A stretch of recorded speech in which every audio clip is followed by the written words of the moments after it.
बंधुओं, कार्यक्रम जैन वास्तु रहस्य में स्वागत है आप सभी का। मैं हूं आपके साथ डेजी सिंह और हर बार की तरह हमारे साथ स्टूडियो में उपस्थित है विश्व के जाने माने वास्तुविद डॉक्टर राजेंद्र जैन जी।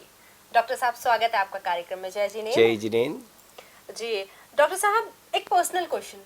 कॉलर्स लगे हुए हैं, उनसे भी बात करेंगे, डायरेक्ट उनके कॉल्स आ रहे हैं, बट कॉलर्स से मैं 1 मिनट लेना चाहूंगी क्योंकि मेरा भी एक प्रश्न है डॉक्टर साहब से बात करने के लिए। डॉक्टर साहब, अक्सर देखा जाता है एक आम व्यक्ति को जब अटेंशन मिलती है बहुत ज़्यादा, तो वो हवाओं में उड़ने लग जाता है कि लोग उससे इतना ज़्यादा इंपॉर्टेंस दे रहे हैं, उससे राय ले रहे हैं, अपने लाइफ में कुछ भी घट रहा है तो उससे शेयर कर रहे हैं। और अगर मैं आपकी बात करूँ तो हर रोज़ हज़ारों की संख्या में लोग आपसे फ़ोन पे बात करते हैं। आप मतलब हम ये कह सकते हैं कि इतने ज़्यादा फ़ोन की जिस वक्त प्रोग्राम चलता है उस वक्त तो आते ही आते हैं, लेकिन सुबह से लेकर शाम तक, रात में भी कई बार दर्शक फ़ोन करते हैं आपको। तो किस तरीके का अनुभव आपको होता है, महसूस क्या होता है? देखिए मैम, मुझे बहुत अच्छा लगता है किसी का प्रश्न आता है, लेकिन प्रश्न जब इस प्रकार का आता है कि मेरे घर में मुझे अच्छा नहीं लग रहा या मेरे घर में सब लोगों के झगड़े हो रहे हैं, लेकिन जब तक हम उस घर की वास्तु को ना देखें, क्या फोन पर इस तरह की वास्तु हो सकती है कि लोग जिस तरह के प्रश्न करते हैं मुझे समझ में नहीं आता। अच्छे अच्छे ज्ञानी पढ़े लिखे लोग कागज पे या फोन पे वास्तु चाहते हैं। वास्तु वस शब्द से उत्पत्ति हुई है, जिसका शाब्दिक अर्थ है निवास की भूमि। भूमि को जब तक नहीं देखेंगे, जब तक भूमि की ऊर्जा को नहीं देखेंगे, तब तक कैसे कह सकते हैं कि वह भूमि आपके योग्य है या भूमि के कोई दोष है जिसके कारण आपके लिए रोग उत्पन्न हो रहा है, जिसके कारण झगड़ा हो रहा, या जिसके कारण आपके लिए अपने व्यापार में सफलता प्राप्त नहीं हो पा रही। लेकिन मैक्सिमम लोग दिन भर 2-3 प्रश्नों में ही पूरा दिन मेरा निकलता है। एक प्रश्न होता है मेरा व्यापार नहीं चल रहा, मुझे कोई बरकत नहीं, मैं कर्ज में डूब गया। दूसरा होता है कि मेरी शादी नहीं हो रही, और तीसरा होता है कि मेरे घर में बच्चों को सफलता नहीं मिल पा रही। इसके अलावा कोई चौथा प्रश्न है नहीं, बस इतने। लेकिन मैं पूछता हूं कि यदि आप इस तरह से प्रश्न पूछें कि मेरे घर का ईशान कटा हुआ है, मेरे घर में इस कोण पर ये बना, तब तो मैं निवारण बताऊं। लेकिन आप इस तरह से कहें कि मैं बीमार, जैसे डॉक्टर से पूछूंगा, आप किसी फोन पे बॉम्बे फोन लगाएं, आपके पास बहुत बढ़िया डॉक्टर है, कि मैं बीमार हूं। अब बीमार हूं का क्या मतलब हुआ? वो कह देगा बुखार चढ़ा साहब, पैरासीटामोल ले लीजिए। तो मैं पैरासीटामोल रोज दे रहा हूं आपको, एपिसोड में आप पैरासीटामोल ले लीजिए। लेकिन जब बुखार का कारण क्या है, ड्यू टू किडनी के कारण आपको किडनी फंक्शन नहीं कर रही इसलिए फीवर आ रहा है, ड्यू टू और भी कोई रीजन है आपको, तब उस रीजन को जानने के लिए तो मुझे पेशेंट को देखना पड़ेगा, और मेरा पेशेंट उसकी भूमि है। लेकिन दिन भर मैं किसी से यह तो कह नहीं पाता हूं कि आप क्या करें, लोग मैं क्या करूं आप बताइए। अब बताने के लिए मैं जो आपको सूत्र दे रहा हूं, वह सूत्र तो आपको निशुल्क प्राप्त हो रहा है, मैं सब कुछ निशुल्क करने तैयार हूं, लेकिन कहीं अपनी वास्तु की धज्जियां उड़वाने के लिए कदापि तैयार नहीं हूं। लोगों के प्रश्न इस तरह से रहते हैं कि मेरा व्यापार ठप हो गया। अब ठप का जब तक मुझे कारण पता नहीं चलेगा, मैं उसका इलाज कैसे बता दूंगा, उसका ट्रीटमेंट कैसे बता दूंगा? माफ करिएगा डॉक्टर साहब, यहाँ पर मैं आपको रोकना जी चाहूंगी। जी। ये दिक्कत पता है क्यों उत्पन्न हुई है?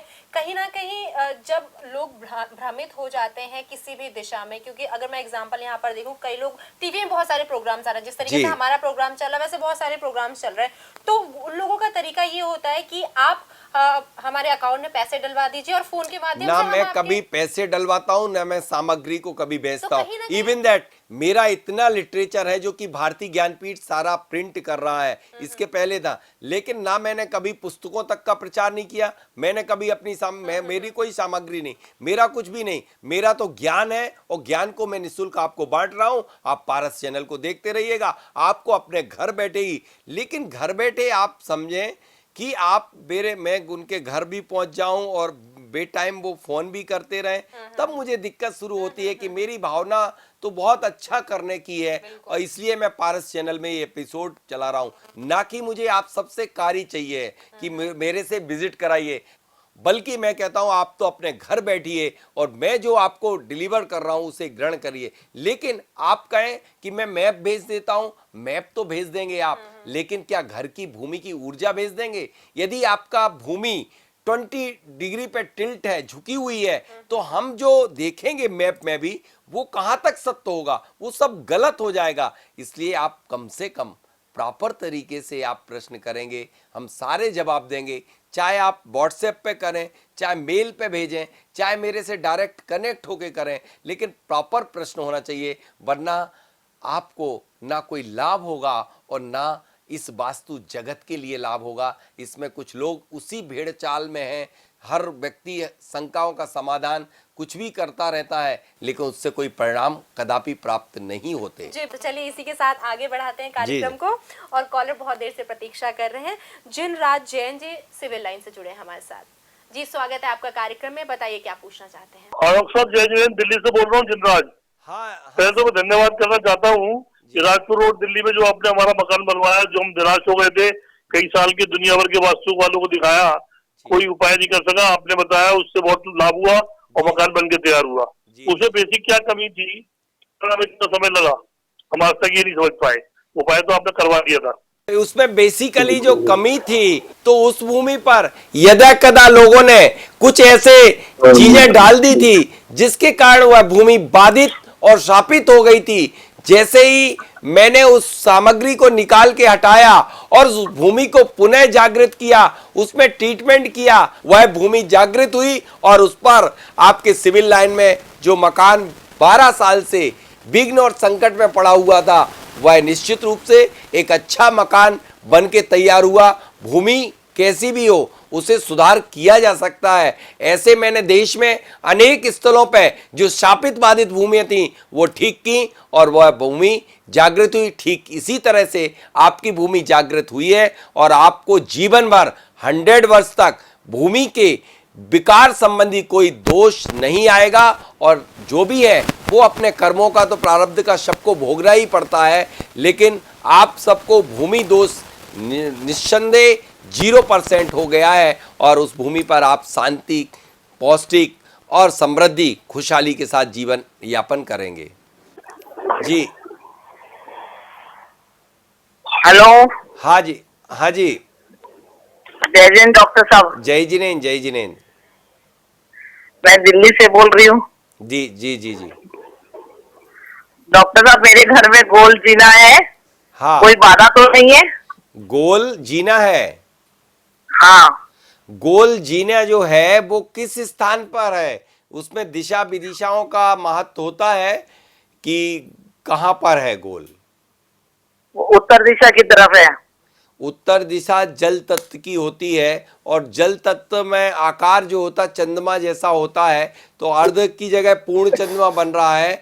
तो कोई आप इसमें तनाव मत रखिएगा। कितने फ्लोर के लिए गोल सीढ़ी है? हाँ, कितने फ्लोर तक है, मतलब 1 मंजिल, 2 मंजिल, 3 मंजिल, कितने मंजिल तक है गोल सीढ़ी? दो मंजिल तक है। ग्राउंड फ्लोर से, वैसे बेसमेंट से शुरू है और फर्स्ट फ्लोर पे है और सेकंड फ्लोर पे छत है हमारी। देखिए, ये बेसमेंट से जो सीढ़ी ऊपर तक जाती है वो ठीक नहीं होती, लेकिन गोल सीढ़ी यदि 2 फ्लोर तक जा रही है तो कोई बात नहीं।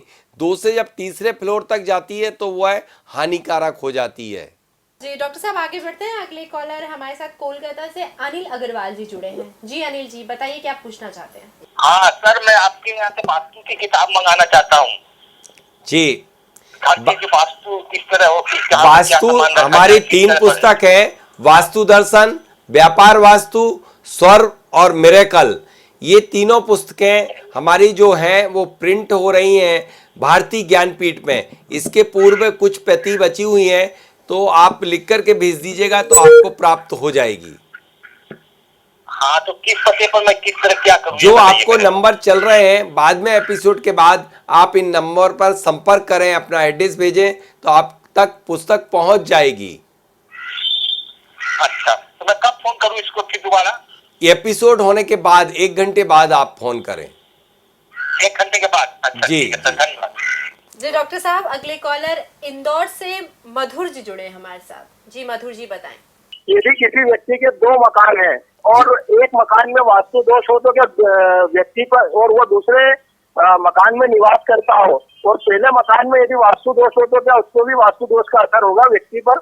देखिए, वास्तु निवास की भूमि को कहते हैं। जब जिस भूमि पर रहेगा उस पर उसके दुष्प्रभाव पड़ेंगे, लेकिन यदि किसी दूसरे मकान में जिसमें निवास नहीं करता है उसमें यदि ओरिएंटेशन के दोष हैं, जैसे कि ईशान, आग्नेय, नैऋत्य, वायव्य के, तब कोई दोष का प्रभाव नहीं पड़ेगा। लेकिन यदि किसी उस घर में कोई एनर्जी, नेगेटिव एनर्जी है जिसे आप हवा इत्यादि का रूप देते हैं, कहते हैं, यदि इस प्रकार का है तब उस दोष का असर पड़ सकता है। लेकिन वास्तु के कोई भी दूसरे घर में जिसमें नहीं रहता है उसके दुष्प्रभावों का कदापि असर नहीं पड़ता है। आप अपने दिमाग से, और दर्शकों आप सभी अपने दिमाग से इस भ्रमजाल को निकाल दीजिए कि आपका एक मकान बंबई में है, आप इंदौर में रहते हैं और आपके घर का ईशान कटा तो हमारी वृद्धि नहीं हो रही, भले हमने किसी को दे दिया तो उसका कोई असर नहीं होता। जो किराएदार उस मकान में निवास कर रहा होगा उसके लिए उस दोष का भुगतान होगा, उसे कष्ट होगा, ना कि आपको। हाँ, यदि बाहरी हवा का कोई प्रकोप है तब अवश्य उससे कष्ट होगा आपको। इसलिए आपके यदि ओरिएंटेशन संबंधी कोई दोष है तो आप चिंतित मत होइए, आप अपने घर में रहिए। उस घर को जब आपको समय मिल जाए तब उसे ठीक करा लीजिए। जी डॉक्टर साहब आगे बढ़ते हैं। अगले कॉलर सुबोध जी जुड़े हैं सरिता विहार दिल्ली से। जी बताएं। जय जिनेन्द्र डॉक्टर साहब। जय जिनेन्द्र। मैं सुबोध जैन बोल रहा हूँ सरिता विहार से।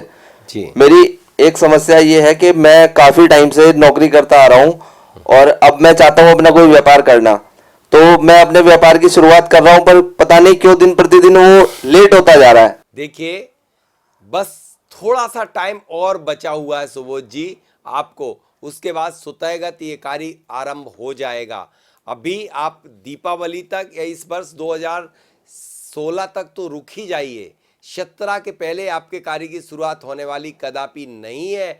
लेकिन एक बात का ध्यान रखिएगा, जब आपकी दशा महादशा और जब आपकी कुंडली का कर्मेश जो है उसी कार्य में आप अग्रसर हों और स्वर का ध्यान रखें, मनोवांछित करें, क्योंकि आप ऐसा लग रहा है कोई ना कोई चीज अवरोध पैदा तो जरूर कर रही है, कोई ना कोई ग्रहों की चाल है। इसलिए आप कुछ मत करें, सिर्फ प्रभु की भक्ति करें और मनोवांछित करें, और आप हमेशा सकारात्मक सोच रखें। जबकि आपकी सुषुम्ना नाड़ी चले तब उस समय आप बोलें कि मेरा ये कार्य होके रहेगा, दुनिया में कोई ताकत नहीं जो इसे रोक सके।